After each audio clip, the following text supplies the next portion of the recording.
సోదరి మనులందరూ కూడా సవినయంగా వేదికపైకి రావాల్సిందిగా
స్టాండ్ తీసుకొని మీ తల్లిదండ్రులతో పోరాడి ఇంటర్మీడియట్, డిగ్రీ, ఇంజనీరింగ్ చేయండి, మెడిసిన్ చేయండి, చక్కగా ఉన్నత స్థితిలోకి ఎప్పుడు వస్తామనంటే మనకు ఆ పట్టుదల ఉండాలి. ఎన్ని దెబ్బలు తాకినా కూడా ఈ శిల్పాలను గుర్తు చేసుకోండి. నేను దేవతా విగ్రహం లాగా నేను ఆరాధించబడాలి అని అంటే ఇలాంటి ఎన్నో కార్యక్రమాలు ఈరోజు మేము చేపట్టేటువంటి కార్యక్రమం విద్యా విభాగం నుంచి చేపడుతున్నారు. చాలా వింగ్స్, సేవా విభాగం ఉంటుంది, విద్యా విభాగం ఉంటుంది, ఓకేనా. సో అలాగే వైద్య విభాగం ఉంటుంది. సో వైద్య విభాగం ద్వారా రకరకాల వైద్య సేవలు, సేవా విభాగం ద్వారా రకరకాల సేవలు. ముఖ్యంగా ఇప్పుడు మీ పాత బస్టాల్లో ఉన్నారు కాబట్టి మీ పక్కనే ఉన్నటువంటి గవర్నమెంట్ హాస్పిటల్లో గత 8 సంవత్సరాలుగా అక్కడ మేము ప్రతిరోజు కూడా ఉచితంగా అందరికీ భోజనం అందజేస్తున్నాము. గవర్నమెంట్ పేషెంట్స్కి పెడితే పేషెంట్స్ తరఫున మనకి ప్రతిరోజు ఒకరికి భోజనం పెట్టడం జరుగుతుంది. సో 8 సంవత్సరాలుగా కంటిన్యూ చేస్తూ వస్తున్నాము. అలాగే ఈ విద్యకు సంబంధించినటువంటి విషయంలో గత పోయిన సంవత్సరాలలో కలెక్టర్ గారు అప్పుడు మనకు ఒక పిలుపునివ్వడం జరిగింది. ఎవరికైనా పిల్లలకి అంటే ముఖ్యంగా 10th క్లాస్ పిల్లలకి, ఎందుకంటే లేట్ నైట్ క్లాసెస్ ఉంటాయి కాబట్టి మరి వాళ్ళకి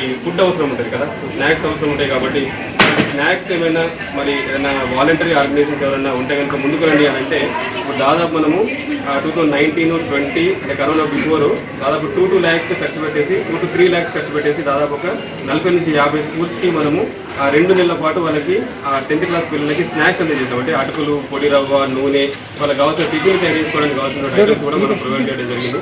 అలాగే కొన్ని స్కూల్స్ని కూడా మనము అడాప్ట్ చేసుకుని వాళ్ళకి కావాల్సినటువంటి బుక్స్, పెన్స్, వాళ్ళకి కావాల్సినటువంటి ఎటువంటి మెటీరియల్ అయినా కూడా సహాయ శాఖలు అందజేయడానికి శ్రీ సత్యసాయి విద్యాజ్యోతి అనేటువంటి ఒక కార్యక్రమం ద్వారా కూడా ఎన్నో స్కూల్స్లో ఈ సేవా కార్యక్రమాలు చేస్తూ వస్తున్నాము. మరి మా సత్యసాయి బాబు వారు చెప్పినటువంటి ప్రేమ అండ్ సేవ అనేటువంటి 2 స్టెప్స్ పైన మేమందరం కూడా ఈ యొక్క కార్యక్రమాలను నిర్వహించుకుంటూ వస్తున్నాము. సో మీరందరూ కూడా ఫ్యూచర్లో ఇప్పుడు ఈరోజు మీరు గ్రహీతలుగా తీసుకునే వాళ్ళుగా ఉన్నారు. బట్ మీరందరూ కూడా నా యొక్క ఆశయం, నా యొక్క కోరిక ఏంటి అని అంటే మీరు కూడా ఇటు సైడ్ రావాలని చెప్పేసి. ఎందుకంటే మీరు ఇప్పుడు గ్రహీతలుగా, రిసీవర్స్గా ఉన్నారు, మీరు కూడా ఇప్పుడు ప్రొవైడర్స్ లాగా మారాలి ఫ్యూచర్లో. అంటే అలా జగిత్యాల జిల్లా ఆధ్వర్యంలో శ్రీ భట్టు రాజేందర్ గారు, కోటగిరి మహేందర్ గారు మరియు డివోటీస్ అందరి వైపు నుంచి వెళ్ళి మరి గర్ల్స్ హై స్కూల్ జగిత్యాల విద్యార్థులకు మరి ఒక 500 నోటు పుస్తకాలు, ఫార్మాటివ్ నోటు పుస్తకాలను మరి మన పాఠశాలకు డొనేట్ చేయడం జరుగుతుంది. మరి ఎవరైతే జహాకం వహాహం, ఎక్కడైతే అవసరం ఉంటుందో నీడ్ ఉన్నటువంటి విద్యార్థులు ఇక్కడ ఉన్నారు. ఇక్కడ బాలసదన్ అని సెమీ అర్బన్ హాస్టల్, అట్లాగే గర్ల్స్ హై స్కూల్ ఉన్నటువంటి స్టూడెంట్స్ ఎక్కువ ఉంటారు. దూరం నుంచే వచ్చే పిల్లలను దృష్టిలో పెట్టుకొని మరి సత్యసాయి ట్రస్ట్ వాళ్ళు చక్కటి ఆలోచనతో పాఠశాల విద్యార్థులకు మరి ఫార్మాటివ్ నోట్బుక్స్ అట్లాగే పెన్నులు కూడా ఇవ్వడానికి వచ్చినందుకు వారికి పాఠశాల ప్రధానోపాధ్యాయుల తరఫున ధన్యవాదాలు తెలియజేస్తూ మరి బాబావారి ఆశీస్సులు వారందరికీ మనందరికీ కూడా ఉండాలని, ఈ సకల ప్రపంచ ప్రజలందరూ కూడా చల్లగా ఉండాలని, చక్కటి కార్యక్రమాలు చేస్తున్నటువంటి వారు మరిన్ని కార్యక్రమాలు చేసి మన సమాజానికి తోడ్పడాలని కోరుకుంటూ వారికి ప్రత్యేక ధన్యవాదాలు తెలియజేస్తున్నాను. ఈ నోట్ బుక్స్ పంపిణీ కార్యక్రమం చేయడం నిజంగా చాలా అభినందనీయం. పాఠశాల తరఫున వారికి అభినందనలు చెప్తున్నాను.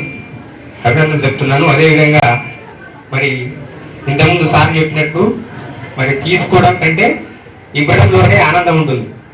కాబట్టి మీరు కూడా ఆ స్థితికి రావాలని చెప్పేసి వారు కోరుతున్నారు. కాబట్టి అందరూ కూడా ఉన్నతమైనటువంటి విద్యాభ్యాసం చేసి ఉన్నతమైనటువంటి లక్ష్యాన్ని తెచ్చుకొని ఆ లక్ష్యం వైపు అందరూ కూడా అడుగులు వేస్తూ మీ యొక్క లక్ష్యాన్ని చేరుకోవాలని చెప్పి కోరుతున్నాను.